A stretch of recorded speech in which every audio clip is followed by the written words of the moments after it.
नमस्कार दोस्तों, आप सभी का स्वागत है इस न्यू वीडियो में। आज के इस एक वीडियो में हम इंडियन ज्योग्राफी अर्थात भारत के भूगोल का टॉप 1000 से अधिक प्रश्न करने वाले हैं, जिसमें हमने 25 से अधिक टॉपिक कवर किए हैं और इसके सभी प्रश्न आने वाले सभी एग्जामों के लिए मोस्ट इंपोर्टेंट रहने वाले हैं। तो एग्जाम हॉल में बैठने से पहले इस वीडियो को एक बार जरूर देखकर जाइए। तो चलिए बिना समय गवाए प्रश्नों का सिलसिला शुरू करते हैं। आज का पहला प्रश्न है, भारत का भूगोल का जनक किसे कहा जाता है? जेम्स रेलन को। भारत किस गोलार्ध में स्थित है? तो भारत उत्तरी पूर्वी गोलार्ध में स्थित है। भारत की कुल क्षेत्रफल कितना है? तो भारत का कुल क्षेत्रफल 32,87,263 वर्ग किलोमीटर है। संपूर्ण भारत का अक्षांशीय विस्तार कितना है? तो अक्षांशीय विस्तार है 8 डिग्री 4 मिनट से लेकर 37 डिग्री 6 मिनट उत्तरी अक्षांश तक। संपूर्ण भारत का देशांतीय विस्तार कितना है? तो देशांतीय विस्तार है 68 डिग्री 7 मिनट से लेकर 97 डिग्री 25 मिनट पूर्वी देशांतर तक। क्षेत्रफल की दृष्टि से भारत का विश्व में कौन सा स्थान है? तो यह है 7वां स्थान। जनसंख्या की दृष्टि से विश्व में भारत का कौन सा स्थान है? तो दूसरा स्थान है। ये जो आंकड़े पढ़ रहे हैं हम 2011 के अनुसार पढ़ रहे हैं, क्योंकि अभी भी एग्जाम में 2011 के अनुसार ही आंकड़े पूछे जाते हैं। लेटेस्ट रिपोर्ट के अनुसार भारत ने आबादी के मामले में चीन को पीछे छोड़ दिया है। भारत का क्षेत्रफल संपूर्ण विश्व का कितना प्रतिशत है? तो 2.42%। भारत की जनसंख्या संपूर्ण विश्व का कितना प्रतिशत है? 17.5%। भारत का उत्तर से दक्षिण विस्तार कितना किलोमीटर है? तो 3214 किलोमीटर। ये पूछा था उत्तर से दक्षिण में, तो 3214 किलोमीटर हो जाएगा। अगर यही पूछता पूरब से पश्चिम में कितना विस्तार है, तो ये हो जाता 2933 किलोमीटर। भारत के मुख्य भूमि के तटीय भाग की लंबाई कितनी है? यहाँ पे मुख्य भूमि का तटीय भाग पूछ रहा है, तो ये हो जाएगा 6100 किलोमीटर। इसको आप ध्यान में रखिएगा।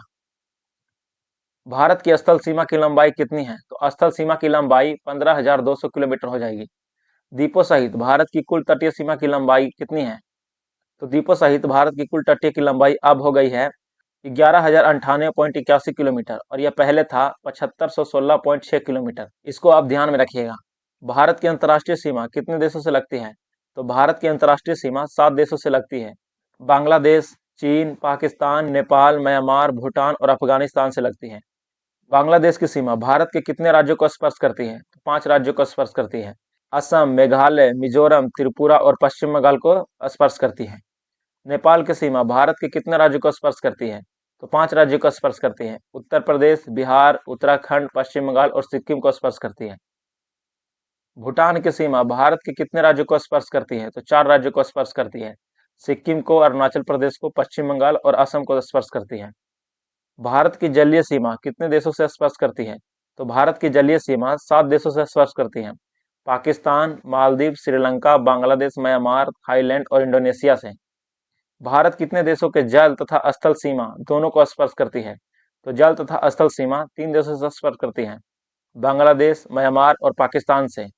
भारत का सबसे दक्षिणतम बिंदु कौन सा है? तो भारत का सबसे दक्षिणतम बिंदु इंदिरा पॉइंट है, जिसे पिग्मेलियन पॉइंट, पार्सन पॉइंट या लाहिचिंग, कभी कभी एग्जाम में ग्रेट निकोबार भी दे दिया जाता है और यह स्थित है अंडमान और निकोबार द्वीप समूह में।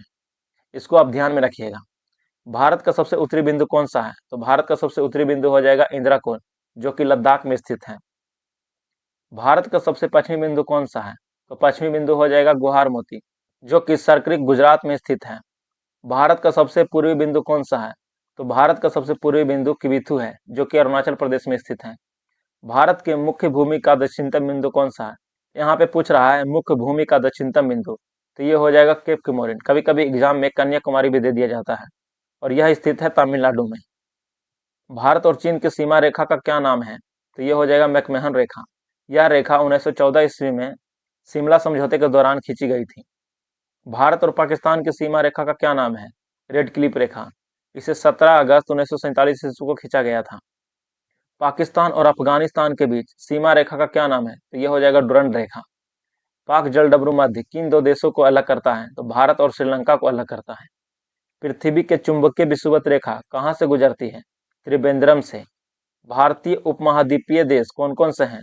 उपमहाद्वीपीय देश हो जाएंगे भारत, पाकिस्तान, बांग्लादेश, भूटान और नेपाल। मन्नार की खाड़ी किन दो देशों के बीच में स्थित है? तो ये स्थित है भारत और श्रीलंका के बीच में। भारत के किस राज्य की तटीय रेखा सबसे लंबी है? गुजरात की। भारत का कौन सा राज्य दूसरी सबसे लंबी तटरेखा वाला राज्य है? आंध्र प्रदेश। दक्षिण भारत में यानी कि प्रायद्वीपीय भारत में किस राज्य की तटीय रेखा सबसे लंबी है? आंध्र प्रदेश की। भारत के कितने राज्य तट रेखा वाले राज्य हैं? तो तट रेखा वाले राज्य हो जाएंगे 9 राज्य। महाराष्ट्र, गोवा, कर्नाटक, केरल, तमिलनाडु, ये उड़ीसा है, उड़ीसा, पश्चिम बंगाल, आंध्र प्रदेश और गुजरात। तीन ओर से बांग्लादेश से घिरा भारत का एकमात्र राज्य कौन सा है? तो ये हो जाएगा त्रिपुरा। इसको आप ध्यान में रखिएगा। आदम का पुल यानी कि इंग्लिश में इसको कहा जाता है एडम ब्रिज, किन दो देशों के मध्य स्थित है? तो ये स्थित है भारत और श्रीलंका के बीच में। इसी पुल को राम सेतु पुल भी कहा जाता है। भारत की सबसे लंबी अंतर्राष्ट्रीय सीमा किस देश के साथ लगती है? बांग्लादेश के साथ, जिसकी लंबाई 4096.7 किलोमीटर है। भारत की सबसे छोटी अंतर्राष्ट्रीय सीमा किस देश के साथ लगती है? अफगानिस्तान के साथ, मात्र 106 किलोमीटर की। भारत का कौन सा राज्य नेपाल, भूटान और चीन तीनों देशों से सीमा साझा करता है? तो ये राज्य हो जाएगा सिक्किम। भारत का एकमात्र जिला कौन सा है जिसकी सीमा 4 राज्यों को स्पर्श करती है? तो ये जिला है यूपी का सोनभद्र जिला, जो बिहार, झारखंड, छत्तीसगढ़ और मध्य प्रदेश को स्पर्श करती है। अंडमान निकोबार द्वीप समूह कहाँ पर स्थित है? बंगाल की खाड़ी में। लक्षद्वीप कहाँ पर स्थित है? अरब सागर में। 10 डिग्री चैनल किसे अलग करता है? 10 डिग्री चैनल अंडमान को निकोबार से अलग करता है। भारत का एकमात्र सक्रिय ज्वालामुखी कौन सा है? तो ये हो जाएगा बैरन द्वीप ज्वालामुखी। लक्षद्वीप समूह का निर्माण किससे हुआ है? तो प्रवाल भित्तियों से यानी कि कोरल रीफ से। लक्षद्वीप में कुल कितने द्वीप हैं? तो 36 द्वीप हैं। रामेश्वर द्वीप को भारतीय मुख्य भूभाग से कौन अलग करता है? पंबन चैनल। कौन सा चैनल लक्षद्वीप के मिनिकॉय द्वीप को बाकी लक्षद्वीप के सभी द्वीपों से अलग करता है? 9 डिग्री चैनल। लक्षद्वीप समूह के मिनिकॉय द्वीप और मालदीव के बीच कौन सा चैनल है? तो यह है 8 डिग्री चैनल। 8 डिग्री चैनल को स्थानीय भाषा में क्या कहा जाता है? तो 8 डिग्री चैनल को स्थानीय भाषा में अडिगरी कंदू कहा जाता है। भारत की प्राचीनतम चट्टानें किस समूह की है? आर्कियन समूह की। भारत के विशाल मैदानों का निर्माण किस युग में हुआ था? प्लीस्टोसिन और हिलोसिन युग में। भारतीय प्रायद्वीपीय किस प्राचीन भूखंड का हिस्सा है? गोंडवाना लैंड का। धारवाड़ क्रम की चट्टानों का सर्वाधिक विस्तार भारत के किस राज्य में है? कर्नाटक में। कोयला मुख्य रूप से किस क्रम की चट्टानों में पाया जाता है? गोंडवाना क्रम की चट्टानों में। भारत में सर्वाधिक खनिज संपन्न चट्टानी प्रणाली कौन सी है? धारवाड़ प्रणाली। विंध्यन क्रम की चट्टानें किसके उत्पादन के लिए प्रसिद्ध हैं? तो ये प्रसिद्ध है भवन निर्माण सामग्री जैसे कि लाल बलुआ पत्थर के उत्पादन के लिए। डक्कन ट्रेप का निर्माण किस काल में हुआ था? क्रिटेशियस काल में। हिमालय पर्वत श्रृंखला का निर्माण किस प्रकार के भूसंचलन से हुआ है? तो ये हुआ है टेक्टोनिक प्लेटों के टकराव के कारण से। हिमालय की उत्पत्ति किस प्राचीन सागर के मलबे से जमाव से हुई है? तेथिस सागर के जमाव से हुई है। गोंडवाना लैंड के टूटने का क्रम किस युग में प्रारंभ हुआ था? जुरासिक युग में। पन्ना और गोलकुंडा के हीरे किन चट्टानों से प्राप्त होते हैं? विंध्यन क्रम की चट्टानों से। और ये जो पन्ना है मध्य प्रदेश में स्थित है और गोलकुंडा आंध्र प्रदेश में स्थित है। शिवालिक पहाड़ियों का निर्माण किस काल में हुआ था? प्लायोसिन काल में। भारत का कौन सा क्षेत्र सबसे स्थिर भूभाग माना जाता है? प्रायद्वीपीय पठार। लद्दाख श्रेणी और कैलाश श्रेणी हिमालय के किस मुख्य भाग के अंतर्गत आती है? ट्रांस हिमालय के अंतर्गत। नीलगिरी की पहाड़ियों में किस प्रकार की चट्टानें पाई जाती है? चार्नोकाइट चट्टानें। कश्मीर घाटी का निर्माण किस काल में हुआ था? प्लीस्टोसिन काल में। भारत में आर्कियन चट्टानों के रूपांतरण से बनी चट्टानों को क्या कहते हैं? नीस और शिस्ट कहा जाता है। मेघालय का पठार भूगर्भिक रूप से किसका विस्तार है? प्रायद्वीपीय पठार का। पेट्रोलियम और प्राकृतिक गैस मुख्य रूप से किस प्रकार के चट्टानों में पाए जाते हैं? अवसादी चट्टानों में। कोड़प्पा क्रम की चट्टानों का नाम किस राज्य के जिले पर आधारित है? आंध्र प्रदेश के जिले पर। भारत की सबसे ऊंची पर्वत चोटी कौन सी है? तो यह हो जाएगा K2 यानी कि गोडविन ऑस्टिन, जिसकी लंबाई 8611 मीटर है। लेकिन यह POK यानी कि पाक अधिकृत कश्मीर में स्थित है। चूंकि भारत POK के अपना हिस्सा मानता है, इसीलिए आधिकारिक तौर पर K2 ही भारत की सर्वोच्च चोटी है। अगर अगर आपसे एग्जाम में प्रश्न इस तरह रहे, भारत की सबसे ऊंची चोटी, तब लगाना है K2 यानी कि गोडविन ऑस्टिन। और प्रश्न इस तरह रहे, भारत में हिमालय की सबसे ऊंची चोटी, यहाँ पे हिमालय की सबसे ऊंची चोटी पूछ रहा है, तब हो जाएगा कंचनजंगा। और एग्जाम में सवाल इस तरह रहे, पूरी तरह से भारत में स्थित सबसे ऊंची चोटी कौन सी है, तब हो जाएगा नंदा देवी। आप इस बात को ध्यान में रखिएगा। हिमालय पर्वत किस प्रकार के पर्वत का उदाहरण है? बलित पर्वत यानी कि फोल्ड माउंटेन का। भारत में हिमालय की सबसे ऊंची चोटी कौन सी है? तो ये हो जाएगा कंचनजंगा। अभी आपको मैंने बताया हिमालय की सबसे ऊंची चोटी। भारत की प्राचीनतम पर्वत श्रेणी कौन सी है? अरावली पर्वत श्रेणी। अरावली पर्वत श्रेणियों की अनुमानित आयु कितनी है? तो वैज्ञानिकों के अनुसार 570 मिलियन वर्ष माना गया है। अरावली पर्वत की सबसे ऊंची चोटी कौन सी है? तो अरावली पर्वत की सबसे ऊंची चोटी हो जाएगा गुरु शिखर, जिसका लंबाई 1722 मीटर है। हिमालय का पाद प्रदेश यानी कि फुट हिल्स किसे कहा जाता है? शिवालिक को। नंदा देवी शिखर भारत के किस राज्य में स्थित है? उत्तराखंड में। बद्रीनाथ का प्रसिद्ध मंदिर किस पर्वत श्रेणी में स्थित है? कुमाऊं हिमालय में। पश्चिमी घाट को और किस नाम से जाना जाता है? सह्याद्री श्रेणी के नाम से। प्रायद्वीपीय भारत की सबसे ऊंची पर्वत चोटी कौन सी है? अन्नाईमुड़ी। अन्नाईमुड़ी चोटी किस पहाड़ी पर स्थित है? अन्नामलाई पहाड़ी पर स्थित है। नीलगिरी पर्वतमाला की सबसे ऊंची चोटी कौन सी है? डोडा बेटा। दक्षिण भारत का प्रसिद्ध हिल स्टेशन कोडाईकनाल किन पहाड़ियों में स्थित है? पालनी पहाड़ियों में। छोटा नागपुर पठार की सबसे ऊंची पर्वत चोटी कौन सी है? पारसनाथ की चोटी है। धूपगढ़ चोटी किस पर्वत श्रेणी की सबसे ऊंची चोटी है? सतपुड़ा श्रेणी की। सतपुड़ा की पहाड़ियां किस राज्य में स्थित हैं? मध्य प्रदेश में। विंध्याचल और सतपुड़ा के बीच कौन सी नदी बहती है? नर्मदा नदी। माउंट आबू किस पर्वत श्रेणी का हिस्सा है? अरावली पर्वत श्रेणी का हिस्सा है। गारो, खासी और जयंतिया पहाड़ियां किस राज्य में स्थित है? मेघालय में। कंचनजंगा पर्वत शिखर कहाँ पर स्थित है? सिक्किम में। नंदा देवी चोटी किसका भाग है? कुमाऊं हिमालय का। भारत के सबसे दक्षिण में स्थित पहाड़ियां कौन सी हैं? कार्डम की पहाड़ियां, इसी को इलायची की पहाड़ी भी कहा जाता है। कार्डम पहाड़ियां किन राज्यों की सीमा पर स्थित हैं? केरल और तमिलनाडु की सीमा पर। महादेव पहाड़ियां किस पर्वत श्रेणी का विस्तार है? सतपुड़ा श्रेणी का। गारो पहाड़ियां की सबसे ऊंची चोटी कौन सी है? नोकरेक, जो कि मेघालय में स्थित है। पारसनाथ की पहाड़ी किस राज्य में स्थित है? झारखंड में। पूर्वी घाट पर्वत श्रेणी का सर्वोच्च शिखर कौन सा है? तो यह हो जाएगा जिंदागाड़ा। सतपुड़ा श्रेणी की सबसे ऊंची चोटी कौन सी है? धूपगढ़। हिमालय की सबसे पूर्वी चोटी कौन सी है? तो सबसे पूर्वी चोटी है नामचा बरवा। पटकाई बुम पहाड़ियां भारत को किस देश से अलग करती है? तो ये करती है म्यांमार से अलग। पालघाट दर्रा किन पहाड़ियों के बीच स्थित है? नीलगिरी और अन्नामलाई पहाड़ियों के बीच में। अजंता और एलोरा की पहाड़ियां किस राज्य में है? महाराष्ट्र में। विंध्याचल श्रेणी की सबसे ऊंची चोटी कौन सी है? यह हो जाएगी कालूमार शिखर। अगर यह वीडियो आपको अच्छा लगे तो लाइक करके चैनल को सब्सक्राइब कर लें और साथ ही साथ बेल आइकन को दबा लें ताकि कोई वीडियो आपसे मिस ना हो। तो चलिए नेक्स्ट प्रश्न चलते हैं। प्रश्न नंबर 108, पीर पंजाल श्रेणी कहाँ पर है? तो यह है जम्मू कश्मीर केंद्र शासित प्रदेश में। ऊटी किस पर्वत श्रृंखला में स्थित है? नीलगिरी में। इसे उद्गम मंडलम भी कहा जाता है। सैंडल पीक कहाँ पर स्थित है? उत्तरी अंडमान में। नंगा पर्वत शिखर जिसका अन्य नाम दिमीर है कहाँ स्थित है? यह स्थित है पाकिस्तान के गिलगित बाल्टिस्तान में। मलईगिरी शिखर किस राज्य में स्थित है? उड़ीसा में। महेंद्रगिरी चोटी कहाँ पर स्थित है? उड़ीसा में। कामेट पर्वत श्रृंखला किस राज्य में है? उत्तराखंड में। त्रिशूल पर्वत शिखर कहाँ पर है? उत्तराखंड में। बाबा बुदन की पहाड़ियां किस राज्य में स्थित है? तो यह है कर्नाटक में। गिरनार की पहाड़ियां कहाँ पर स्थित है? गुजरात के अंदर। मैकाल पठार की सबसे ऊंची चोटी कौन सी है? तो यह हो जाएगा अमरकंटक। पालनी की पहाड़ियां किस राज्य में है? तो तमिलनाडु के अंदर। सिब्राई पहाड़ियां कहाँ पर है? महाराष्ट्र में। जबादी पहाड़ियां कहाँ पर है? तमिलनाडु में। शिवालिक पहाड़ियां का प्राचीन नाम क्या है? तो यह हो जाएगा मानक पर्वत।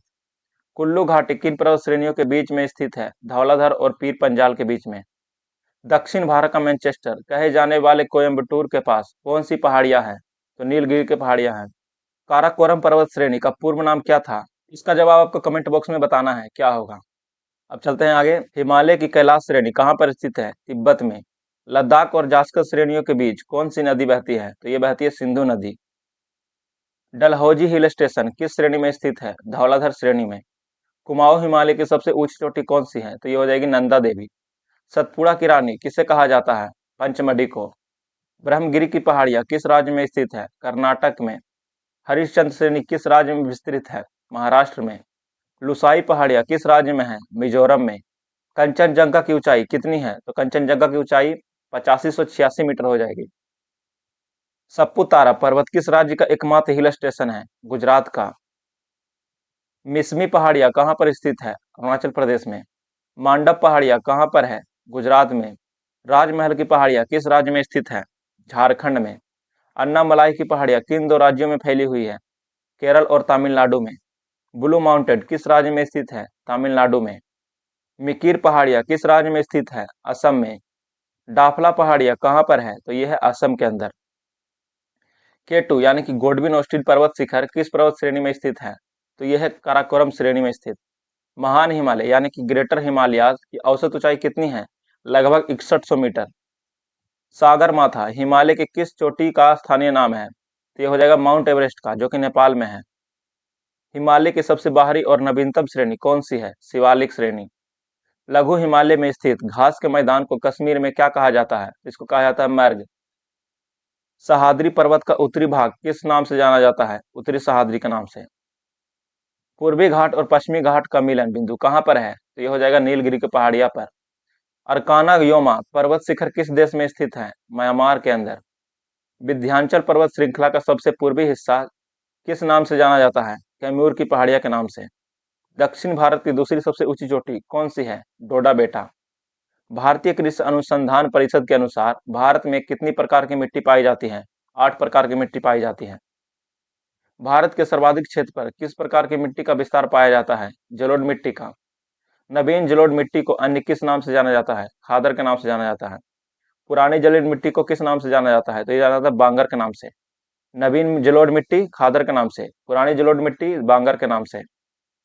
इसको आप ध्यान में रखिएगा। कपास की खेती के लिए सबसे उपयुक्त मिट्टी कौन सी है? तो ये हो जाएगी काली मिट्टी। काली मिट्टी को अन्य किस नाम से जाना जाता है? रेगुर मिट्टी के नाम से जाना जाता है। भारत के किस राज्य में काली मिट्टी का विस्तार सबसे अधिक है? तो यह है महाराष्ट्र में। लावा के प्रवाह से किस मिट्टी का निर्माण होता है? काली मिट्टी का। किस मिट्टी में जल का धारण करने की क्षमता सबसे अधिक होती है? काली मिट्टी के अंदर। लेटराइट मिट्टी मुख्य रूप से कहाँ पाई जाती है? तो यह पाई जाती है मालाबार तटीय क्षेत्र में। किस मिट्टी में लोहे और एल्युमिनियम के कण पाए जाते हैं? लेटराइट मिट्टी में पाए जाते हैं। धान की खेती के लिए सर्वाधिक आदर्श मिट्टी कौन सी है? तो धान की खेती के लिए जलोढ़ मिट्टी सर्वाधिक आदर्श है। मिट्टी के अध्ययन के विज्ञान को क्या कहा जाता है? मृदा विज्ञान यानी कि पेडोलॉजी। भारतीय मृदाओं में समानता किस तत्व की कमी पाई जाती है? नाइट्रोजन और ह्यूमस की। लाल मिट्टी का लाल रंग किसकी उपस्थिति के कारण होता है? लौह ऑक्साइड की उपस्थिति के कारण। चाय की खेती के लिए सबसे उपयुक्त मिट्टी कौन सी है? लेटराइट मिट्टी। रेह और ऊसर किस मिट्टी के अन्य नाम हैं? तो यह है लवणीय मिट्टी के। गंगा के मैदानों की पुरानी कछारीय मिट्टी क्या कहलाती है? बांगर कहलाती है। किस प्रकार की मिट्टी में जिप्सम का प्रयोग करके उसे उपजाऊ बनाया जाता है? क्षारीय मिट्टी में। शुष्क और अर्ध शुष्क क्षेत्रों में पाई जाने वाली मिट्टी कौन सी है? मरुस्थलीय मिट्टी है। काजू की खेती के लिए कौन सी मिट्टी का सबसे उपयुक्त है?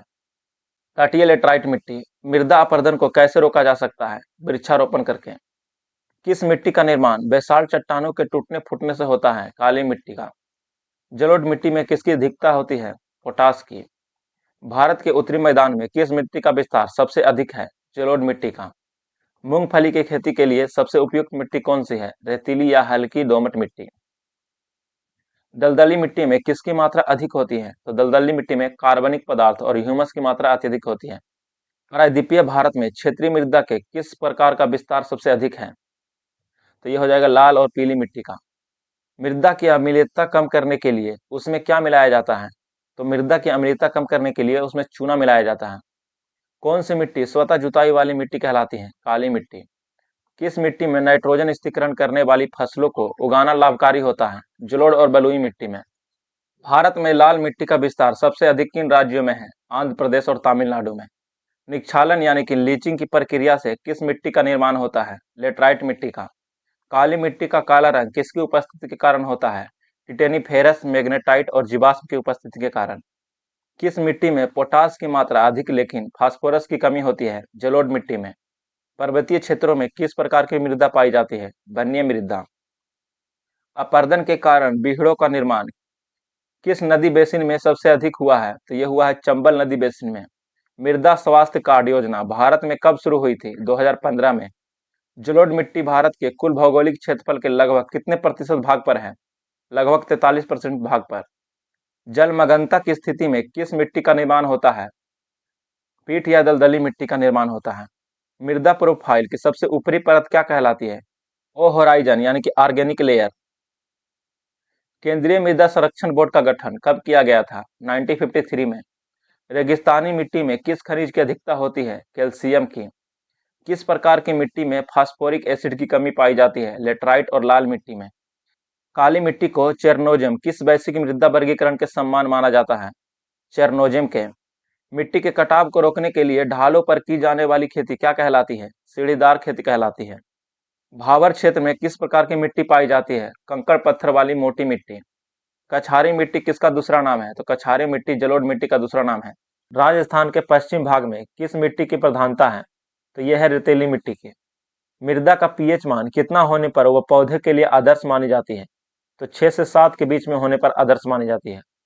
भारत की सबसे लंबी नदी कौन सी है? तो भारत की सबसे लंबी नदी गंगा है, जिसकी लंबाई 2525 किलोमीटर है।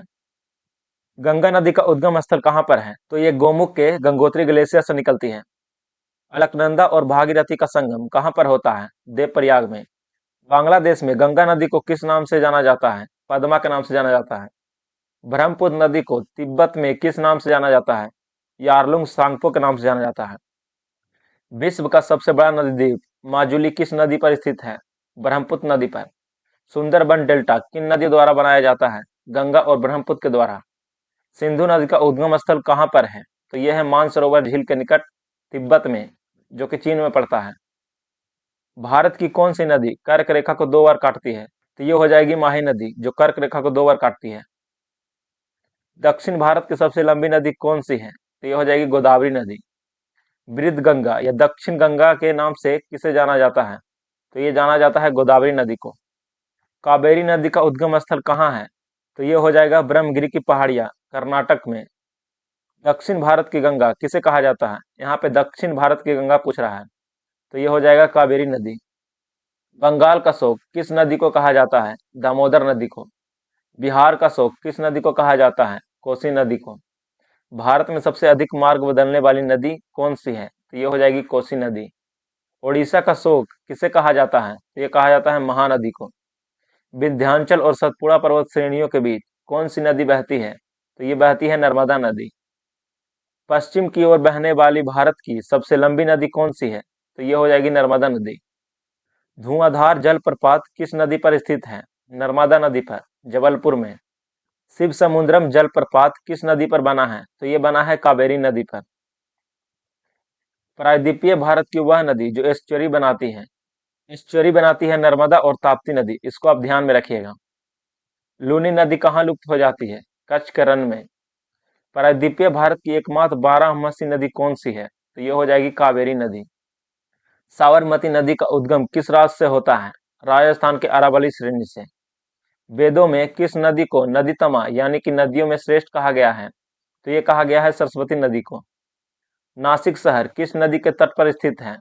गोदावरी नदी के तट पर। उज्जैन किस नदी के तट पर स्थित है? शिप्रा नदी के तट पर। अयोध्या किस नदी के तट पर स्थित है? तो ये स्थित है सरयू नदी के तट पर। विजयवाड़ा शहर किस नदी के तट पर स्थित है? कृष्णा नदी के तट पर। श्रीरंगपट्टनम द्वीप किस नदी पर स्थित है? कावेरी नदी पर। यमुना नदी गंगा में कहाँ मिलती है? तो ये मिलती है प्रयागराज में। सिंधु जल समझौता जो कि 1960 में हुआ था, किन दो देशों के बीच में हुआ था? तो ये हुआ था भारत और पाकिस्तान के बीच में। किशनगंगा किसकी सहायक नदी है? झेलम की। झेलम नदी का प्राचीन नाम क्या था? तो यह था बितस्ता। श्रीनगर किस नदी के तट पर स्थित है? झेलम नदी पर। मांडवी और जुबारी नदियां किस राज्य में बहती है? गोवा में। सतलज नदी भारत में किस दर्रे से प्रवेश करती है? तो ये प्रवेश करती है सिपकिला दर्रे से। चंबल नदी किसकी सहायक नदी है? यमुना की। गोमती नदी का उद्गम स्थल कहाँ पर है? तो यह है फुलहर झील, उत्तर प्रदेश में। केन बेतवा चंबल नदियां किस दिशा की ओर बहती है? तो ये बहती है उत्तर की ओर। ब्रह्मपुत्र नदी भारत के किस राज्य में सर्वप्रथम प्रवेश करती है? अरुणाचल प्रदेश में। लोहित और दिबांग किसकी सहायक नदियां हैं? तो लोहित और दिबांग ब्रह्मपुत्र की सहायक नदियां हैं। सोन नदी का उद्गम स्थल कहाँ पर है? तो यह है अमरकंटक की पहाड़ियां, मध्य प्रदेश में। अमरकंटक से कौन सी दो मुख्य नदियां निकलती है जो अलग अलग दिशाओं में बहती हैं? तो ये नदियां हैं नर्मदा और सोन नदी। कृष्णा नदी का उद्गम स्थल कहाँ पर है? कृष्णा नदी महाबलेश्वर से निकलती है, जो कि महाराष्ट्र में पड़ता है। कोयना और तुंगभद्रा किसकी सहायक नदियां हैं? कृष्णा नदी की। भारत की सबसे प्रदूषित नदी किसे माना जाता है? यमुना नदी को। हैदराबाद किस नदी के किनारे स्थित है? मूसी नदी के किनारे स्थित है। पेरियार नदी किस राज्य की जीवन रेखा कहलाती है? केरल की। अलकनंदा और मंदाकिनी का संगम कहाँ पर होता है? तो ये होता है रुद्रप्रयाग में। धौली गंगा और अलकनंदा कहाँ पर मिलती है? विष्णुप्रयाग में। अलकनंदा और पिंडार नदी का संगम स्थल कौन सा है? तो ये हो जाएगा कर्णप्रयाग। हुगली किस नदी की एक वितरिका है? गंगा नदी की। कोलकाता किस नदी के तट पर है? तो यह है हुगली नदी के तट पर। भारत की कौन सी नदी डेल्टा नहीं बनाती है? तो यह है नर्मदा और ताप्ती, ये दोनों नदियां एस्चुरी बनाती हैं। ताप्ती नदी का उद्गम कहाँ से होता है? ताप्ती नदी का उद्गम मध्य प्रदेश के बैतूल से मूलतलाई से होता है। भारत का सबसे छोटा वन्यजीव अभयारण्य कौन सा है? तो यह है कच्छ बस्तर अभयारण्य, जो कि गुजरात में है। पंपा नदी किस राज्य की सबसे लंबी नदी है? केरल राज्य की। महानदी का उद्गम कहाँ से होता है? तो यह होता है सिहावा से, जो कि छत्तीसगढ़ में पड़ता है। पेनार नदी का उद्गम कहाँ है? तो पेनार नदी का उद्गम नंदी दुर्ग पहाड़िया से होती है, जो कि कर्नाटक में पड़ता है। भारत की लोड नदी यानी सोल्ट रिवर के नाम से किसे जाना जाता है? लूनी नदी को। सांगपो नदी अरुणाचल प्रदेश में किस नाम से प्रवेश करती है? दिहांग के नाम से। केन बेतवा लिंक परियोजना किन दो राज्यों के बीच में है? तो यह है मध्य प्रदेश और उत्तर प्रदेश के बीच में। विश्व का सबसे बड़ा टाइगर रिजर्व कौन सा है? तो यह हो जाएगा हुकांग घाटी टाइगर रिजर्व, जो कि म्यांमार में है। विश्व में सर्वाधिक ऊंचाई पर स्थित टाइगर रिजर्व नामदफा किस राज्य में है? तो यह है अरुणाचल प्रदेश में। भारत का सबसे बड़ा वन्य जीव अभयारण्य कौन सा है? कच्छ का रण, जो कि गुजरात में है। अगर यह वीडियो आपको अच्छा लग रहा हो तो लाइक करके चैनल को सब्सक्राइब कर लें और साथ ही साथ बेल आइकन को दबा लें। तो चलते हैं अगले प्रश्न पर। वेनगंगा और पेनगंगा किसकी सहायक नदियां हैं? गोदावरी नदी की। दूध गंगा नदी किस राज्य में बहती है? तो ये दो राज्य में बहती है, एक बहती है जम्मू कश्मीर में और एक महाराष्ट्र में। दोनों राज्यों में अलग अलग नदियां एक ही नाम से बहती हैं। हिमालय पार यानी ट्रांस हिमालय से निकलने वाली नदियां कौन सी हैं? तो ये हो जाएगी सिंधु, सतलज और ब्रह्मपुत्र। कावेरी नदी जल विवाद किन राज्यों के बीच में है? तो यह है कर्नाटक और तमिलनाडु के बीच में। किस नदी को बांग्लादेश में जमुना कहा जाता है? ब्रह्मपुत्र नदी को। गंगा और ब्रह्मपुत्र की संयुक्त जलधारा क्या कहलाती है? तो ये कहलाती है मेघना। ब्रह्मपुत्र नदी तिब्बत, भारत और किस देश से होकर गुजरती है? बांग्लादेश से। बैगाई नदी का निकास कहाँ होता है? पाक स्टेट में। चिनाब नदी का उद्गम स्थल कहाँ पर है? बारालाचा दर्रा, जो कि हिमाचल प्रदेश में है। चिनाब नदी को हिमाचल प्रदेश में किस नाम से जाना जाता है? चंद्रभागा के नाम से। रोहतांग दर्रे के पास कौन सी नदी निकलती है? रावी और ब्यास नदी। ब्यास नदी का प्राचीन नाम क्या था? बिपाशा। प्रायद्वीपीय भारत की दूसरी सबसे बड़ी नदी कौन सी है? कृष्णा नदी। गोदावरी नदी का उद्गम स्थल कहाँ पर है? नासिक के त्र्यंबकेश्वर में। पंचनद में शामिल 5 नदियां कौन कौन सी हैं? तो ये नदियां हैं झेलम, चिनाब, रावी, ब्यास और सतलज। स्वर्ण रेखा नदी किस राज्य में बहती है? झारखंड में। भारत की अधिकांश नदियां किस दिशा की ओर बहती है? पूरब की ओर। प्रायद्वीपीय भारत की वो दो प्रमुख नदियां कौन सी है जो पश्चिम की ओर बहती है? तो यह है नर्मदा और ताप्ती। चंबल, केन, बेतवा नदियां प्रायद्वीपीय पठार से निकलकर किस दिशा की ओर बहती है? उत्तर की ओर।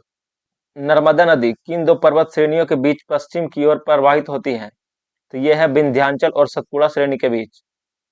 सिंधु नदी भारत में मुख्य रूप से किस दिशा में प्रवाहित होती है? उत्तर से पश्चिम की ओर। सोन नदी अमरकंटक पहाड़ी से निकलकर किस दिशा की ओर बहती है? उत्तर की ओर। लूनी नदी का प्रवाह मार्ग मुख्य रूप से किस दिशा में है? दक्षिण पश्चिम की ओर है। ब्रह्मपुत्र नदी तिब्बत में सांगपो के नाम से किस दिशा में बहती है? तो ये बहती है पूरब की ओर। महानदी किस दिशा में बहती हुई खंबात की खाड़ी में गिरती है? दक्षिण पश्चिम की ओर। कृष्णा, कावेरी और गोदावरी नदियां किस दिशा की ओर प्रवाहित होती है? तो ये तीनों नदियां पूरब की ओर प्रवाहित होती है। साबरमती नदी अरावली से निकलने के बाद किस दिशा में बहती है? दक्षिण की ओर। पेरियार नदी केरल में किस दिशा की ओर बहकर अरब सागर में गिरती है? पश्चिम की ओर बहकर। हिमालय से निकलने वाली अधिकांश नदियों का प्रवाह मार्ग समानता कैसा है? तो यह है उत्तर से दक्षिण पूर्व की ओर। प्रायद्वीपीय पठार की नदियों का झुकाव पूर्व की ओर होने का मुख्य कारण क्या है? इसका मुख्य कारण है ढक्कन के पठार का ढाल पश्चिम से पूर्व की ओर होना। शरावती और भरतपुजा नदियां किस दिशा में बहती हैं? पश्चिम की ओर बहती है ये। गंगा की सबसे लंबी सहायक नदी कौन सी है? यमुना नदी। यमुना नदी गंगा में किस स्थान पर मिलती है? तो ये मिलती है इलाहाबाद के प्रयागराज में। चंबल केन बेतवा किसकी प्रमुख सहायक नदियां हैं? यमुना नदी की। गंगा की वह सहायक नदी कौन सी है जिसका उद्गम मैदानी क्षेत्र फुलहर झील से होता है? गोमती नदी है। गंडक नदी को नेपाल में किस नाम से जाना जाता है? शालिग्राम या नारायणी नदी के नाम से। कोसी नदी गंगा में किस स्थान पर आकर मिलती है? तो ये मिलती है कटिहार के कुर्सेला में, जो कि बिहार में पड़ता है। अमरकंटक के पठार से निकलकर उत्तर की ओर बहने वाली गंगा की सहायक नदी कौन सी है? सोन नदी। घाघरा और सोन नदी के बीच जल विभाजक का कार्य कौन सी श्रेणियां करती हैं? कैमूर की पहाड़ियां करती हैं। पुनपुन नदी गंगा में कहाँ मिलती है? तो ये मिलती है पटना के फतुहा में। गंगा की किस सहायक नदी को बिहार का शोक कहा जाता है? कोसी नदी को। रामगंगा नदी गंगा में कहाँ मिलती है? तो ये मिलती है कन्नौज के निकट, और ये जो रामगंगा है उत्तर प्रदेश में पड़ता है। शारदा नदी जिसे काली नदी भी कहा जाता है, किसकी सहायक नदी है? घाघरा नदी की। दक्षिण से उत्तर की ओर बहकर यमुना से मिलने वाली नदी कौन सी है? चंबल नदी। सिंध, हिंडन और ऋषि गंगा किसकी सहायक नदियां हैं? यमुना नदी की। ब्रह्मपुत्र नदी का उद्गम स्थल कहाँ पर है? चेमाडुंग ग्लेशियर मानसरोवर झील के पास। ब्रह्मपुत्र नदी को अरुणाचल प्रदेश में किस नाम से जाना जाता है? दिहांग के नाम से। दिबांग, लोहित और केनुला किसकी सहायक नदियां हैं? ब्रह्मपुत्र नदी की। तिब्बत में सांगपो के नाम से बहने वाली नदी भारत के किस दर्रे से प्रवेश करती है? यांगयाप दर्रा से। मानस नदी किसकी प्रमुख सहायक नदी है? ब्रह्मपुत्र की। तीस्ता नदी ब्रह्मपुत्र में कहाँ जाकर मिलती है? बांग्लादेश में। सुबनसिरी और धनसिरी किसकी सहायक नदियां हैं? ब्रह्मपुत्र नदी की। बराक नदी किस राज्य की प्रमुख नदी है जो आगे चलकर मेघना में मिल जाती है? मणिपुर और मिजोरम की प्रमुख नदी है। कोपिली किसकी सहायक नदी है? ब्रह्मपुत्र की सहायक नदी है। संकोच नदी किन दो राज्यों के बीच में सीमा बनाती है? असम और पश्चिम बंगाल के बीच में। तुंगभद्रा और भीमा किसकी प्रमुख सहायक नदियां हैं? कृष्णा नदी की। बेनगंगा, पेनगंगा और इंद्रावती किसकी सहायक नदियां हैं? गोदावरी नदी की। प्राणहिता नदी किन नदियों के संगम से बनती है? तो ये बनती है बेनगंगा, बरधा और पेनगंगा। जहां पर इन तीनों का संगम होता है वहीं से प्राणहिता के नाम से जानी जाती है। अमरावती, भवानी और हेमावती किसकी सहायक नदियां हैं? कावेरी नदी की। तवा किसकी सबसे लंबी सहायक नदी है? नर्मदा नदी की। शिप्रा नदी किसकी सहायक नदी है? चंबल नदी की। भारत का सबसे ऊंचा बांध कौन सा है? टिहरी बांध है, जो उत्तराखंड में है। टिहरी बांध किन नदियों के संगम पर है? भागीरथी और भेलांगना नदी के संगम पर। भारत का सबसे लंबा बांध कौन सा है? हीराकुंड बांध, जो कि ओडिशा में है। हीराकुंड बांध किस नदी पर बनाया गया है? महानदी पर। भाखड़ा लंगर परियोजना किस नदी पर स्थित है? सतलुज नदी पर। सरदार सरोवर बांध किस नदी पर निर्मित है? नर्मदा नदी पर, जो कि गुजरात में है। दक्षिण भारत की सबसे बड़ी बहुउद्देशीय परियोजना कौन सी है? तुंगभद्रा परियोजना। नागा अर्जुन सागर बांध किस नदी पर स्थित है? कृष्णा नदी पर, तेलंगाना और आंध्र प्रदेश की सीमा पर है।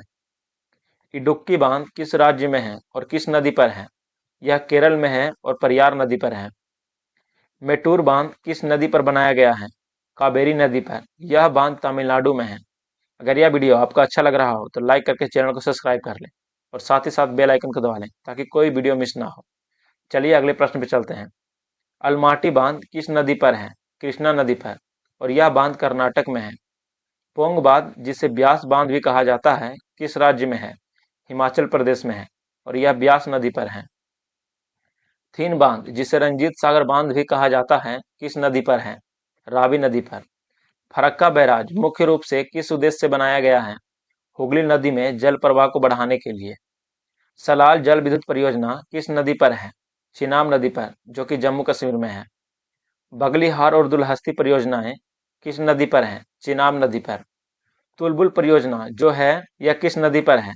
झेलम नदी पर। शिव समुद्रम परियोजना किस नदी पर स्थित है? कावेरी नदी पर। माता टीला बांध किस नदी पर बना है? बेतवा नदी पर, जो उत्तर प्रदेश में है।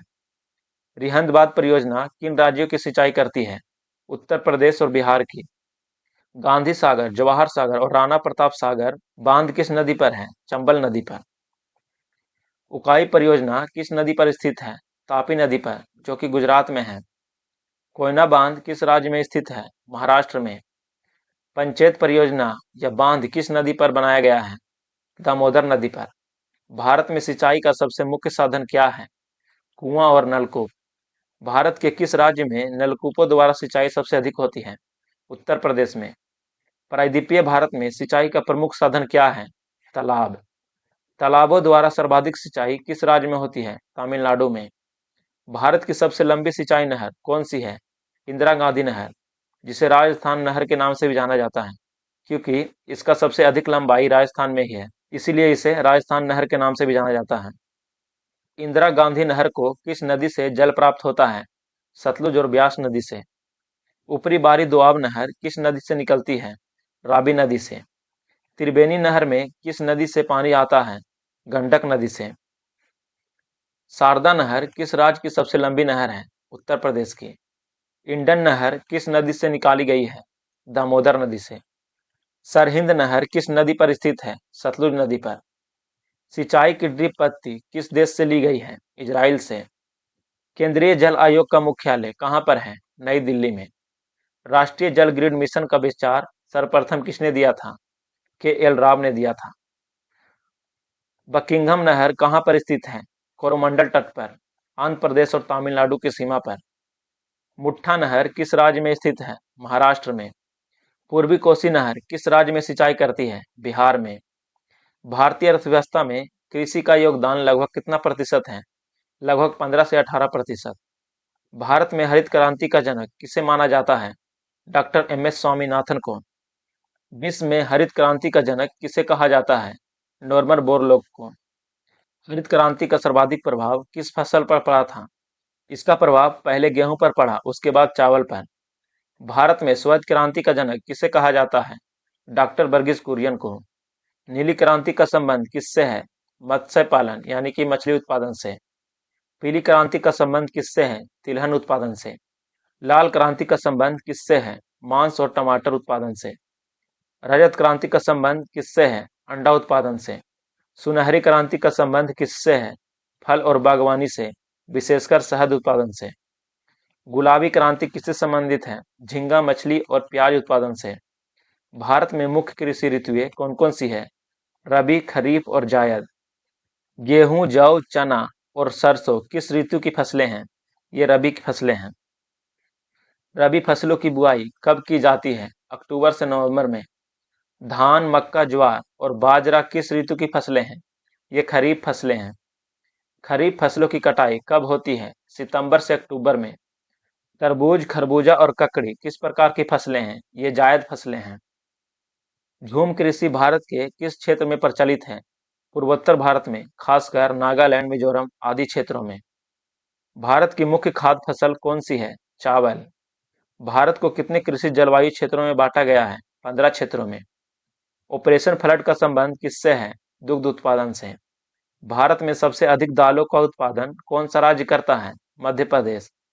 भारत में केसर का एकमात्र उत्पादक राज्य या केंद्र शासित प्रदेश कौन सा है? जम्मू कश्मीर। चावल का शीर्ष उत्पादक राज्य कौन है? पश्चिम बंगाल। गेहूं का सबसे बड़ा उत्पादक राज्य कौन सा है? उत्तर प्रदेश। चावल का कटोरा किस राज्य को कहा जाता है? आंध्र प्रदेश को। प्रति हेक्टेयर गेहूं उत्पादन में प्रथम स्थान पर कौन सा राज्य है? पंजाब। मक्का का सर्वाधिक उत्पादन कहाँ होता है? कर्नाटक में। मूंगफली का सबसे बड़ा उत्पादक राज्य कौन है? तो यह है गुजरात। सोयाबीन उत्पादन में प्रथम स्थान पर कौन है? मध्य प्रदेश। चाय का सबसे बड़ा उत्पादक राज्य कौन है? असम। कॉफी का सर्वाधिक उत्पादन कहाँ होता है? कर्नाटक में। कपास का सबसे बड़ा उत्पादक राज्य कौन है? तो यह है गुजरात। गन्ने का सबसे बड़ा उत्पादक राज्य कौन है? तो उत्तर प्रदेश हो जाएगा। प्राकृतिक रबड़ का सबसे बड़ा उत्पादक राज्य कौन है? तो ये हो जाएगा केरल। जूट का सर्वाधिक उत्पादन होता है किस राज्य में होता है? तो ये होता है पश्चिम बंगाल में। अगर यह वीडियो आपको पसंद आ रहा हो तो लाइक करके चैनल को सब्सक्राइब कर लें और साथ ही साथ बेल आइकन को दबा लें ताकि कोई वीडियो आपसे मिस ना हो। चलिए नेक्स्ट प्रश्न में चलते हैं। तंबाकू का सबसे बड़ा उत्पादक राज्य कौन है? तो ये हो जाएगा आंध्र प्रदेश। मसालों का बगीचा यानी सबसे अधिक मसालों का उत्पादन भारत ही नहीं पूरे विश्व में कहाँ होती है? तो ये होती है केरल में। सूरजमुखी का सबसे बड़ा उत्पादक राज्य है कर्नाटक। प्याज का सर्वाधिक उत्पादन कहाँ होता है? तो ये होता है महाराष्ट्र में। मोटे अनाजों का सबसे बड़ा उत्पादक राज्य कौन है? तो यह है राजस्थान। रेशम का सर्वाधिक उत्पादन कौन सा राज्य करता है? तो ये करता है कर्नाटक। अल्फासो किस फसल की प्रसिद्ध प्रजाति है? आम की। भारत में सर्वाधिक क्षेत्रफल किस प्रकार के वन पाए जाते हैं? तो ये पाए जाते हैं उष्णकटिबंधीय पर्णपाती वन। उष्णकटिबंधीय पर्णपाती वनों को और किस नाम से जाना जाता है? तो इसे जाना जाता है मानसूनी वन के नाम से। इन वनों को सदाबहार वन कहा जाता है। तो ये कहा जाता है उष्णकटिबंधीय आर्द्र वनों को। भारत में सदाबहार वन मुख्य रूप से कहाँ पाए जाते हैं? तो ये पाए जाते हैं पश्चिमी घाट, अंडमान निकोबार और उत्तरी पूर्वी भारत में। चंदन की लकड़ी के वन सर्वाधिक कहाँ पाए जाते हैं? तो ये पाए जाते हैं नीलगिरी की पहाड़ियों में और कर्नाटक में। सुंदरी नामक वृक्ष किस प्रकार के वनों में पाए जाते हैं? तो ये पाए जाते हैं मैंग्रोव वन में। भारत में मैंग्रोव वनस्पति का सर्वाधिक विस्तार कहाँ पर है? तो यह है सुंदरवन, पश्चिम बंगाल में। रेगिस्तानी क्षेत्रों में पाए जाने वाले कटीले वन को क्या कहते हैं? तो इसे कहा जाता है मरुस्थलीय वनस्पति, यानी कि जीरोफाइट्स। हिमालय पर शंकुधारी वन कितनी ऊंचाई पर मिलते हैं? तो ये मिलते हैं 1500 से 3000 मीटर की ऊंचाई पर। वन महोत्सव के जनक कौन थे? तो वन महोत्सव के जनक के एम मुंशी हैं। भारतीय वन सर्वेक्षण का मुख्यालय कहाँ पर है? तो यह है देहरादून में। भारत में राष्ट्रीय वन नीति कब घोषित की गई थी? तो ये किया गया था 1952 ईस्वी में। क्षेत्रफल की दृष्टि से भारत में किस राज्य में सर्वाधिक वन है? मध्य प्रदेश में। प्रतिशत के आधार पर भारत का सर्वाधिक वन आच्छादित राज्य कौन सा है? तो ये हो जाएगा मिजोरम। किस वृक्ष को जंगल की आग यानी कि फ्लेम ऑफ द फॉरेस्ट कहा जाता है? तो ये कहा जाता है पलाश को। भोजपत्र वृक्ष कहाँ पाया जाता है? तो ये पाया जाता है हिमालय क्षेत्रों में। खैर वृक्ष से क्या प्राप्त किया जाता है? तो खैर वृक्ष से कत्था प्राप्त किया जाता है। बीड़ी बनाने के लिए किस वृक्ष के पत्तों का प्रयोग होता है? तेंदु पत्ते का प्रयोग होता है बीड़ी बनाने के लिए। भारत में सबसे कम वन आवरण वाला राज्य कौन सा है? तो ये हो जाएगा हरियाणा। चिपको आंदोलन का संबंध किससे है? तो चिपको आंदोलन का संबंध वन संरक्षण से है। भारत में मैंग्रोव वनों का दूसरा सबसे बड़ा क्षेत्र कहाँ पाया जाता है? तो ये पाया जाता है गुजरात के तट पर। सागौन और साल किस प्रकार के वनों के महत्वपूर्ण वृक्ष हैं? तो ये है उष्णकटिबंधीय शुष्क पर्णपाती वनों के। देवदार के वृक्ष मुख्य रूप से कहाँ पाए जाते हैं? तो ये पाए जाते हैं पश्चिमी हिमालय में। अल्पाइन वनस्पति कितनी ऊंचाई पर पाई जाती है? तो ये पाई जाती है 3000 मीटर से अधिक ऊंचाई पर। भारत में चंदन की लकड़ी के लिए प्रसिद्ध राज्य कौन सा है? तो ये हो जाएगा कर्नाटक। पर्यावरण संतुलन के लिए देश के कितने प्रतिशत भूभाग पर वनों का होना आवश्यक है? तो 33% भूभाग पर। रबर का संबंध किस प्रकार की वनस्पति से है? उष्णकटिबंधीय सदाबहार वन से। सिनकोना के वृक्ष से कौन सी दवा बनाई जाती है? तो सिनकोना के वृक्ष से कुनैन की दवा बनाई जाती है। आर्किड और फर्न किस प्रकार के वनों की विशेषता है? आर्किड और फर्न वर्षा वन के प्रकार हैं। भारत में राष्ट्रीय उद्यान और वन्य जीव अभयारण्यों का सर्वाधिक विस्तार किस राज्य में है? तो यह है मध्य प्रदेश में। शांत घाटी यानी कि साइलेंट वैली कहाँ पर है? तो यह है केरल में। भारत में अनुसंधान संस्थान कहाँ पर है? तो भारत में अनुसंधान संस्थान देहरादून में है। शुष्क वन अनुसंधान संस्थान कहाँ पर है?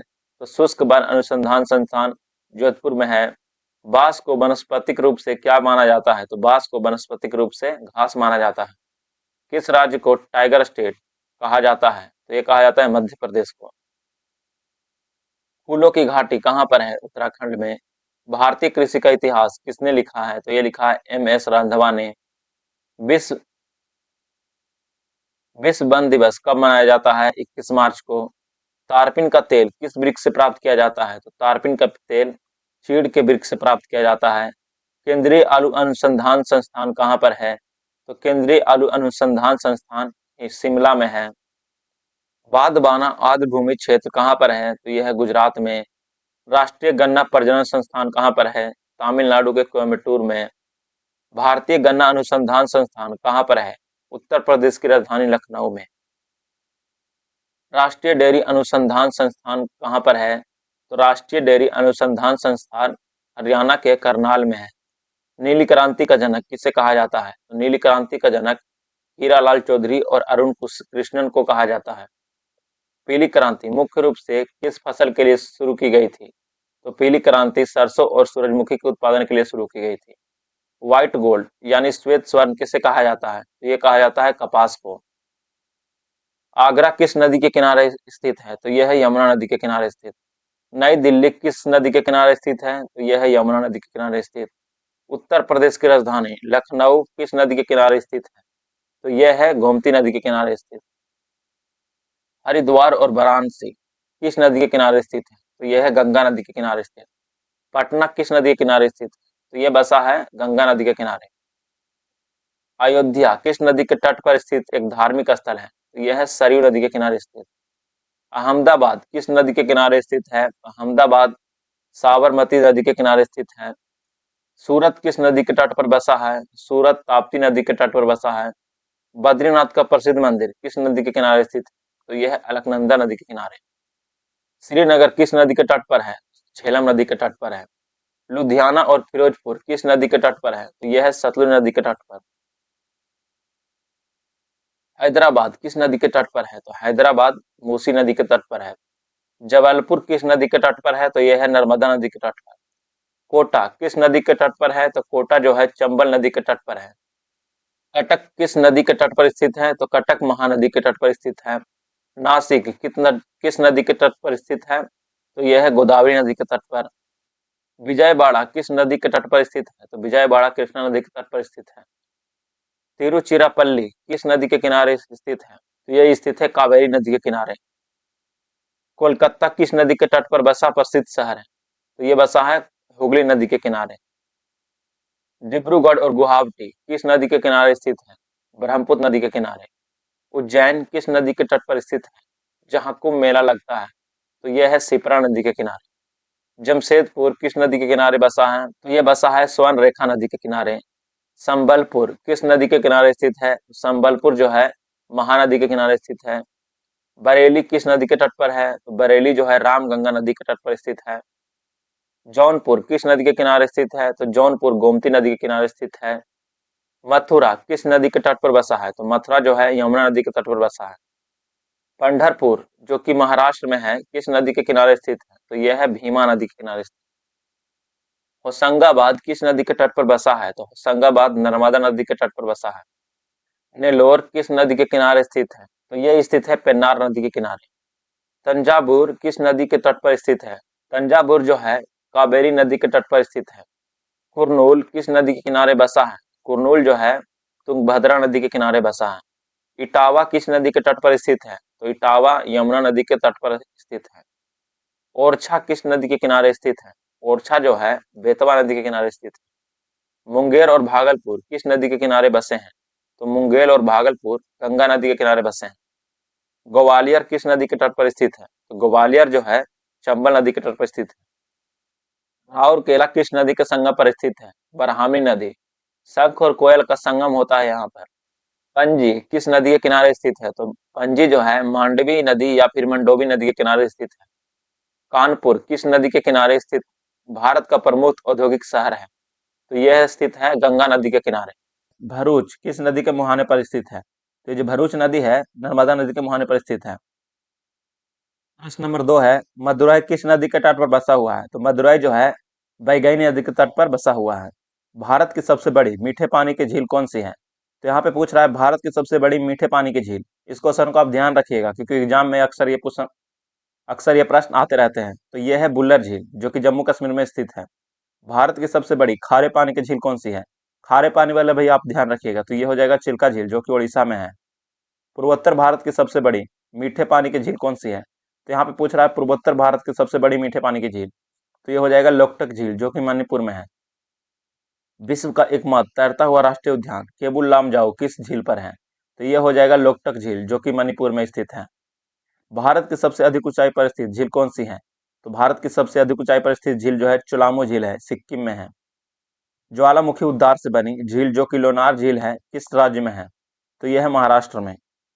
अगर यह वीडियो आपको अच्छा लग रहा हो तो लाइक करके चैनल को सब्सक्राइब कर लें और साथ ही साथ बेल आइकन को दबा लें ताकि आपसे कोई वीडियो मिस ना हो। अब चलते हैं नेक्स्ट प्रश्न पे। वेबनाड झील भारत के किस राज्य में है? केरल में है। भारत की सबसे लंबी झील कौन सी है? तो भारत की सबसे लंबी झील वेबनाड झील है जो कि केरल में है। कोलुरु झील किस राज्य में स्थित है? तो कोलुरु झील आंध्र प्रदेश में स्थित है। पुलकित झील किन दो राज्यों की सीमा पर है? तो पुलकित झील जो है आंध्र प्रदेश और तमिलनाडु की सीमा पर स्थित है। प्रसिद्ध श्रीनगर की शान किस झील को कहा जाता है? तो ये कहा जाता है डल झील को। रूपकुंड झील जिसे कंकाल झील कहा जाता है किस राज्य में है? तो यह है उत्तराखंड में। सांभर झील भारत के किस राज्य में है? तो सांभर झील जो है राजस्थान में है। पुष्कर झील कहाँ पर स्थित है? तो पुष्कर झील राजस्थान के अजमेर में स्थित है। हुसैन सागर झील किस शहर में है? तो हुसैन सागर झील हैदराबाद में तेलंगाना में है। नक्की झील किस हिल स्टेशन पर स्थित है? नक्की झील माउंट आबू राजस्थान में स्थित है। अष्टमुदी झील किस राज्य में है? तो यह है केरल में। सूरजकुंड झील किस राज्य में है? तो सूरजकुंड झील हरियाणा में है। रेणुका झील किस राज्य में स्थित है? तो रेणुका झील जो है हिमाचल प्रदेश में स्थित है। साथम कोट्टा झील कहाँ पर है? तो यह है केरल में। पिछोला झील के माफ कीजिएगा, पिछोला झील और फतेहपुर सागर झील किस शहर में है? तो ये दोनों झील है राजस्थान के उदयपुर में। जयसमंद झील जिसे ढेबर झील कहा जाता है कहाँ पर है? तो यह है राजस्थान में। चलते हैं नेक्स्ट प्रश्न पे। राकसताल और मानसरोवर झील कहाँ स्थित है? तो ये दोनों झील जो है हिमालय हिमालय तिब्बत में है। नल सरोवर झील किस राज्य में है? तो नल सरोवर झील गुजरात में है। भोजताल झील किस शहर में है? भोजताल झील किस शहर में है? तो यह है मध्य प्रदेश के भोपाल में। नैनीताल, भीमताल और सातताल झीलें किस राज्य में है? तो ये तीनों झीलें जो है उत्तराखंड में स्थित हैं। इस बात को आप ध्यान में रखिएगा। पैगोंग त्सो झील कहाँ पर है? तो पैगोंग त्सो झील लद्दाख में है। तसो मोरेरी झील कहाँ पर है? तो तसो मोरेरी झील जो है लद्दाख में है। भारत की सबसे बड़ी कृत्रिम झील कौन सी है? कृत्रिम झील वह झील होती है जिसे मानव द्वारा बनाया जाता है। तो भारत की सबसे बड़ी कृत्रिम झील कौन सी हो जाएगी? तो यह है गोविंद बल्लभ पंत सागर झील। चेब्रमबक्कम झील कहाँ स्थित है जिससे चेन्नई को जल मिलता है? तो यह स्थित है तमिलनाडु में। उस्मान सागर झील और हिमायत सागर झील कहाँ है? तो ये दोनों झीलें जो है हैदराबाद में है। उदय सागर झील किस नदी में है? ये राजस्थान में है। पराशरा झील किस राज्य में स्थित है? हिमाचल प्रदेश में। चंद्रताल और सूरजताल झील कहाँ पर है? तो ये दोनों झीलें लाहौल स्पीति हिमाचल प्रदेश में है। उमियम झील जिसे उमियम झील जिसे बारापानी झील कहा जाता है किस राज्य में है? तो यह है मेघालय में। सोलामू झील किस नदी का उद्गम स्थल है? तो यह उद्गम स्थल है तीस्ता नदी का। पेरियार नील जो कि एक कृत्रिम झील है किस राज्य में स्थित है? तो पेरियार झील केरल में स्थित है। लोनार झील का रंग हाल ही में गुलाबी हो गया था, यह क्या है? यह एक क्रेटर झील है जो कि महाराष्ट्र में है। अब चलते हैं नेक्स्ट प्रश्न पे। काली बेली झील कहाँ पर है? काली बेली झील तमिलनाडु में है। पाला झील किस राज्य में स्थित है? मिजोरम में। साला झील या सेल झील किस राज्य में है? तो यह है अरुणाचल प्रदेश में। डिडवाना और पचपदरा झीलें कैसी झीलें हैं? तो ये दोनों झीलें जो है खारी पानी की झील है जो कि राजस्थान में है। नक्की झील के पास स्थित टोड रॉक और नन रॉक क्या है? तो ये दोनों चट्टाने हैं। गोविंद सागर झील किस बांध के कारण बनी है? तो गोविंद सागर भाखड़ा नंगल बांध के कारण बनी है। राजसमंद झील किस राज्य में स्थित है? तो ये स्थित है राजस्थान में। दीपोर बिल झील किस राज्य में है? असम में है। काबर झील कहाँ पर स्थित है? तो काबर झील जो है बिहार के बेगूसराय में स्थित है। भारत के किस राज्य को झील का बगीचा उदयपुर के संदर्भ में कहा जाता है? तो ये कहा जाता है राजस्थान को। अगर शहर पूछे तो उदयपुर। रामगढ़ ताल झील कहाँ पर है? तो रामगढ़ ताल झील उत्तर प्रदेश के गोरखपुर में है। थोल झील पक्षी अभ्यारण्य कहाँ है? तो थोल झील पक्षी अभ्यारण्य गुजरात में है। कुंचिकल जलप्रपात किस राज्य में है? तो कुंचिकल जलप्रपात कर्नाटक में है। भारत का सबसे ऊंचा जलप्रपात कौन सा है? तो भारत का सबसे ऊंचा जलप्रपात पूछ रहा है, इस बात पे ध्यान दीजिएगा आप। तो यह है कुंचिकल जलप्रपात बराही नदी पर। जोग जलप्रपात किस नदी पर है? तो यह है सारावती नदी कर्नाटक में। जोग जलप्रपात को अन्य किस नाम से जाना जाता है? गोरप्पा जलप्रपात या महात्मा गांधी जलप्रपात। दूध सागर जलप्रपात किन दो राज्यों की सीमा पर है? तो दूध सागर जलप्रपात जो है गोवा और कर्नाटक की सीमा पर है। दूध सागर जलप्रपात किस नदी पर है? मंडोवी नदी पर। यन्ना जलप्रपात किस स्थान पर है? महाराष्ट्र के महाबलेश्वर में है। शिव समुद्रम जलप्रपात किस नदी पर है? कर्नाटक में स्थित कावेरी नदी पर। कोकक जलप्रपात किस नदी पर है? घाट प्रभा नदी पर जो कि कर्नाटक में है। धुआंधार जलप्रपात किस नदी पर है? नर्मदा नदी पर जो कि जबलपुर में है। कपिल धारा जलप्रपात किस नदी पर बना है? तो ये बना है नर्मदा नदी पर जो कि अमरकंटक में। चूलिया जलप्रपात किस नदी पर है? तो चूलिया जलप्रपात चंबल नदी पर राजस्थान में है। कुनासा जलप्रपात किस नदी पर है? तो चंबल नदी पर है, मध्य प्रदेश और राजस्थान की सीमा पर ध्यान दीजिएगा। कुछ स्रोतों के अनुसार कुनासा जलप्रपात नर्मदा नदी पर भी स्थित है। इस बात को आपको ध्यान में रखना है। हुंडू जलप्रपात किस नदी पर बना है? तो हुंडू जलप्रपात स्वर्ण रेखा नदी पर झारखंड में बना है। दसम जलप्रपात किस राज्य में स्थित है? तो दसम जलप्रपात झारखंड में है। जोनहा जलप्रपात जिसे गौतम धारा कहा जाता है किस राज्य में है? झारखंड में। चित्रकूट जलप्रपात को भारत का नियाग्रा कहा जाता है, कहाँ है? तो यह बस्तर के छत्तीसगढ़ में। चित्रकूट जलप्रपात किस नदी पर है? इंद्रावती नदी पर। तीर्थगढ़ जलप्रपात किस राज्य में स्थित है? तो ये स्थित है छत्तीसगढ़ में। पापनासम जलप्रपात किस राज्य में है? तमिलनाडु में। पाइकारा जलप्रपात कहाँ पर है? नीलगिरी क्षेत्र, तमिलनाडु में। बरकाना जलप्रपात किस राज्य में है? कर्नाटक में। मीनमुट्टी जलप्रपात कहाँ पर है? केरल में। नोहकालाई नोहकाली कई नोहकालिकई जलप्रपात कहाँ पर है? तो यह मेघालय के चेरापूंजी में। एलिफेंट जलप्रपात कहाँ पर है? मेघालय में। बजरई जलप्रपात किस राज्य में है? तो बजरई जलप्रपात जो है महाराष्ट्र में है। डुडुमा जलप्रपात किस नदी पर स्थित है? मचकुन नदी पर, ओडिशा में। जोरांडा और बेरेही पानी जोरांडा और बेरेही पानी जलप्रपात किस नेशनल पार्क में है? सिंपली पार्क नेशनल पार्क में, ओडिशा के अंदर। सदनी जलप्रपात किस नदी पर है? शंख नदी पर, झारखंड में। काकोला जलप्रपात बिहार के किस जिले में स्थित है? तो काकोला जो जलप्रपात है बिहार के नवादा जिले में स्थित है। मंदार जलप्रपात किस नदी पर स्थित है? नर्मदा नदी पर, मध्य प्रदेश में। शिव समुद्रम जलप्रपात की ऊंचाई लगभग कितनी है? 90 मीटर। डडुमा जलप्रपात किन दो राज्यों की सीमा पर स्थित है? ओडिशा और आंध्र प्रदेश की सीमा पर। अमृतधारा जलप्रपात किस नदी पर है? हसदेव नदी, छत्तीसगढ़ में। कुंद्रे केंद्र जलप्रपात किस राज्य में है? ओडिशा में। वसुंधरा जलप्रपात किस नदी पर स्थित है? अलकनंदा नदी पर, उत्तराखंड में। साथमकोट्टा जलप्रपात किस राज्य में है? केरल राज्य में। लोध जलप्रपात जिसे बुढ़ा धाग जलप्रपात भी कहा जाता है किस नदी पर है? बुढ़ा नदी पर, झारखंड में। कंचनजंगा जलप्रपात किस राज्य में है? सिक्किम में है। लागसियांग जलप्रपात कहाँ पर है? मेघालय में। हेब्बे जलप्रपात किस राज्य में है? कर्नाटक में। अब्बे जलप्रपात किस पर्यटन स्थल के पास है? अब्बे जो जलप्रपात है कुर्ग के पास, कर्नाटक में है। सूचीपारा जलप्रपात कहाँ पर स्थित है? केरल के वायनाड में। केंटे जलप्रपात किस राज्य में है? मध्य प्रदेश में। सहस्त्रधारा जलप्रपात कहाँ पर स्थित है? उत्तराखंड के देहरादून में। रजरप्पा जलप्रपात किन नदियों के संगम पर है? दामोदर और भेड़ा नदी के संगम पर, झारखंड के अंदर। चचाई जलप्रपात मध्य प्रदेश के किस जिले में है? रीवा जिले में, बीहड़ नदी पर। केवटी जलप्रपात किस नदी पर बना है? तो ये बना है महाना नदी पर, मध्य प्रदेश में। आज के वीडियो में इतना ही। अगर यह वीडियो आपको पसंद आया तो लाइक करके चैनल को सब्सक्राइब कर लें और साथ ही साथ बेल आइकन को दबा लें। इसका अगला पार्ट आपको जल्दी प्रोवाइड करा दिया जाएगा। तो मिलते हैं आपसे नेक्स्ट वीडियो में।